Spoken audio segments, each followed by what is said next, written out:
You're my diamond girl.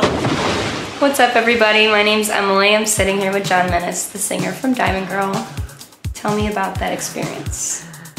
Well, it was a fluke the way it happened. You know, the guy that wrote the song, the manager, he saw me in a talent show and asked me if I would be interested in singing, recording some tracks, because he had a dance crew and they go around performing and dancing to other tracks. They wanted to do their own stuff. They wanted to perform to their own songs. And I was just the kid in community college and on a drama scholarship, you know. Okay. And I was like, okay, I'll do that. And I did it. Never been in a studio ever. It was nerve-wracking, but it was fun. It was exciting, right? Yeah, it was very exciting. So Diamond Girl was a huge hit. Mm-hmm.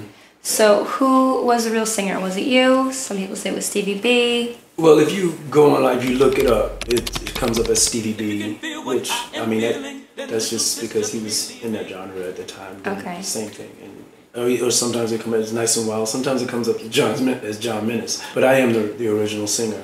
You know. But you weren't in the group? I was not in the group, no. Okay. And I didn't want to be in a group at the time. So why not? I wasn't interested in performing, going on the road and everything, because I was taking care of my mom. She was disabled, so I've been taking care of my mom since I was 9 years old. Mm.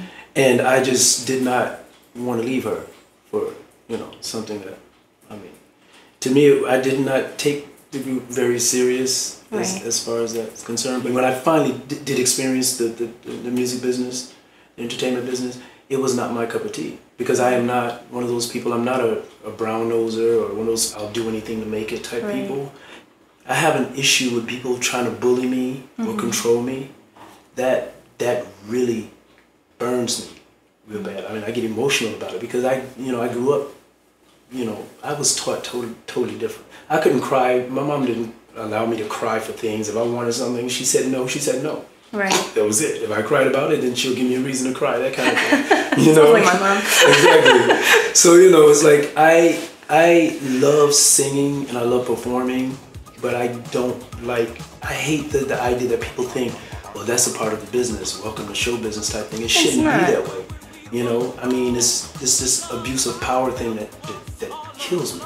It just really bothers me because, I was given this gift and I'm not gonna have someone try to make me feel like if I wanna use my gift, I have to do something that I don't want to do. Like so many other people. I mean, people abuse drugs in my family, or alcohol, or whatever. I grew up with that. Mm-hmm. And I swore that I would never do it. I would not get into that lifestyle because, my mom used to say, well, you be careful, you have an addictive gene. That stayed with me all my life. Mm-hmm. I'm not foolish to think, oh, it'll never happen to me. That's where they get caught right now. That won't happen to me. That's stupidity. It's like, it can't happen to you. Right. I'm human, so it's like I have an issue with that, and so me not wanting to do this whole Diamond Girl thing and perform with these guys is not because I didn't like them or whatever. I had other responsibilities. As a child, my whole world was my mother. Right. Nothing was more important than her. I would give up singing to take care of my mom. You know what I'm saying? So I could care less about the whole being a star thing, and being famous and all that. That's not real. I'm very much into what's real, and that's it. And so, Diamond Girl, I did at one point really resent those guys. I'm like, how can you go and lip sync and lie to people and it's me and I'm hearing the song on the radio. Yeah. People are talking about this song and I can be in a club and the song will come up in the club and they don't even know it's me. I mean, I've actually seen them perform, lip sync to my song. I was in the crowd. No way. Yeah. And they saw me. They actually saw me and they were terrified because they thought I was gonna, do something. That has happened a couple of times, Wow. And, I had my friends and my family provoke me to go. You should go, and, my family was furious. I was a little upset about it, but, you grow up. Mm-hmm. And I realized they were kids and they were young. And, it was not done intentionally. But at that time, I was furious. But at the same time, it was my decision not to do it. They loved performing. Those guys could really dance, and they were talented. They just they couldn't sing. So I had a lot of mixed emotions about it. People yapping in your ear here, yapping in your ear there, So My mom was very cool about it. My mom would never make me do anything I didn't want to do. It wasn't, well, you got to do this. If you do this, then we can get out of here. You know, she wasn't one of those pushing child. You know what I'm saying? You got to do this, and you won't be poor anymore. She didn't care about that, and she was my priority. So you know, Diamond Girl is still kicking, and people remixing it and asking me, why don't I could be on the road now, performing that song and making good money doing it. Stevie B has actually contacted me a couple of times about performing with him, to go on the road with him, because it's not his fault that it comes up in his name, because he's got his own stuff. Right. But and I chose not to do it. You know, some of the girls from Expose, Joya, and all of them, Sequel, and they've also asked me, you should come on the road with us, And I don't want that lifestyle anymore, because you still have to deal with the owners and the club owners. Managers don't want to pay you and they want to give you this. I don't have time for that, because like I said, I don't tolerate that kind of stuff. My entire life growing up was stressful. And now my whole purpose is I just want to do what I love to do. And if it means making a few bucks and I'm living very happy, I'm very, very happy. So if this is what it takes for me to be peaceful and stress-free, then I'm happy, I'm good, I'm healthy, thank God. That's great, because a lot of people don't get to do what they love. And it's like, I can't complain. I do what I love to do, and I make a living doing it.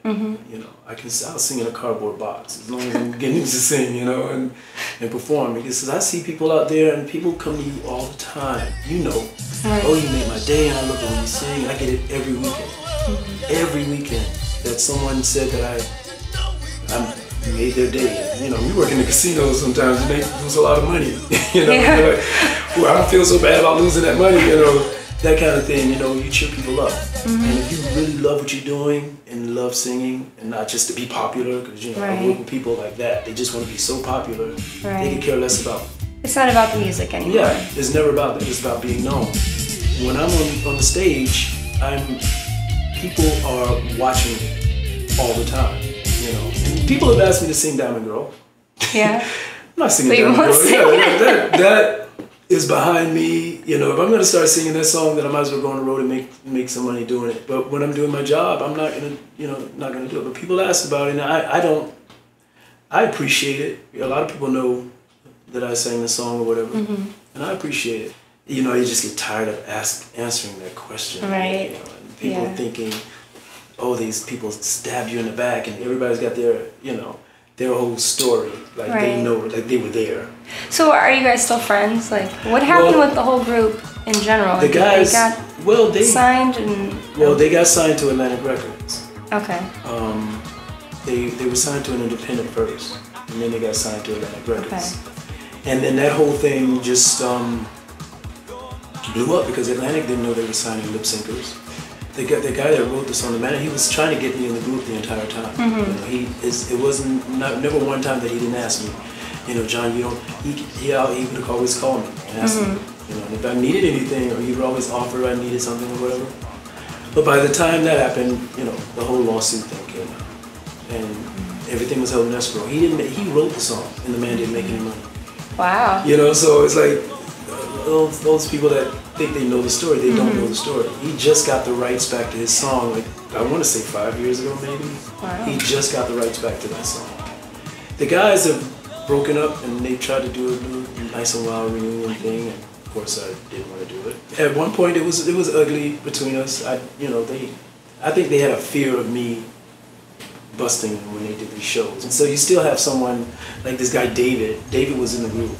David sang that one little Spanish part, and he goes out and he performs Diamond Girl. Actually sings to my voice. Oh, okay. It's not as if he's doing an instrumental. They actually play the original track with my voice on it, and he sings to the track. Okay. And make a couple of dollars. I think one of the guys wants to do his own Nice and Wild version of it, and another one. So everybody's, going around lying to everybody and telling people that they sang a song. They're stuck back there. That is my past. It was like 20 years ago. Yeah, exactly. And so it was like, I cannot live my life about this song all the time. You know what I'm saying? It's like that was it. It was a fluke. It wasn't even supposed to happen. It did happen. You're my diamond girl. If they want to live back there, they can. That's their issue and that's their thing. I'm trying to just move on from it, you know. It's one of those things, you know. And I mean, I won Star Search. I did Star Search, yeah, and I won that, and that was another experience for me that was crazy. This is before or after that? That was actually after Diamond Girl. Wow. Yeah. Okay. And that was another fluke.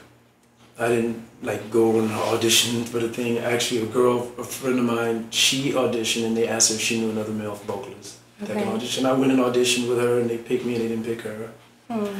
And I ended up winning that. And that was another crazy experience in my life that I sort of regret doing that. The experience was great. I met some great people, you know. I'm still friends with Anita Whitaker. She was a female vocalist winner that year. She's amazing. I've done my stuff, you know. I've done a lot to know that I don't want to do it like that. Like I don't want to get into the messy part of it. If I can't sing and record and do stuff without getting into the craziness, which is virtually impossible, then I don't want to do it. Nobody stole anything from me. It was my choice. You chose it. Yeah, and you know the people that he think made the money didn't even make the money. I mean, because I worked with him for a while, Joe, the guy that wrote the song. You know. And he tried to do some solo stuff with me. This was during and after the Star Search. I know he didn't have any money, you know. I know he was struggling, you know. It's like it was crazy for him. It was even worse for him because this is something that he created, and he couldn't get to it. So, yeah, that's how it went. That's how it goes. So what are you doing now? Right now, I'm doing what I've been doing for long time. Singing, exactly. I still sing. I'm working with my band that I've been with forever. It's Fusion. We've been together for a long time. You know, you work with us a lot. You know, so, you know, Tony, Neil, myself, Andrea. Right. Sometimes Emelee when she's not doing her thing. She's a celebrity too. Oh, well, yeah. So anyway, and I'm good. I'm happy with that. Well, do you have any other advice or advice for any other, you know, singers, performers, young people? It's anything from personal experience. Yeah, from personal experience. Don't let anybody bully you into doing anything. Right. If you really love singing and performing, dancing, whatever, acting, whatever, stay true to it. Because in the end, I mean, it's literally selling your soul to the devil, and it is. It really is. I mean, because you know, getting addicted I've seen it, I grew up with it. I've seen my family be destroyed by cocaine and stuff like that. And alcohol, and it's like, you know, who's to say who's gonna get addicted and who's not? Why take that chance? And, you know, just love what you do. You know, love your art more than being famous and popular. You know, it lasts a lot longer.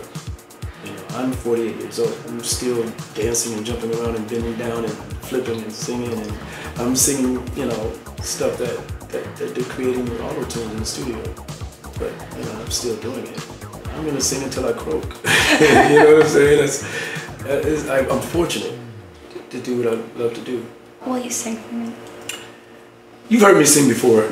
Yeah, but I haven't heard you sing this song. I want to hear you sing this song. It's not you. I saw somebody else singing online. I know you saw it, It's not you. Diamond girl, you make me feel like I'm on fire when you are near. You captivate me with your smile. Girl, you make me get so wild. Ooh, oh, diamond girl. That's it. Okay. You can warm up for That's that, great. but yeah. Yeah, my girl Emelee. Okay, so now everybody knows the story. So that's it. So stop asking. Stop asking. Stop asking. Please, I'll tell you what. Alrighty. It might be on Fusion fan page. You might post this video on Fusion fan page. You can feel what I am feeling. The truth is just believing. You're mine.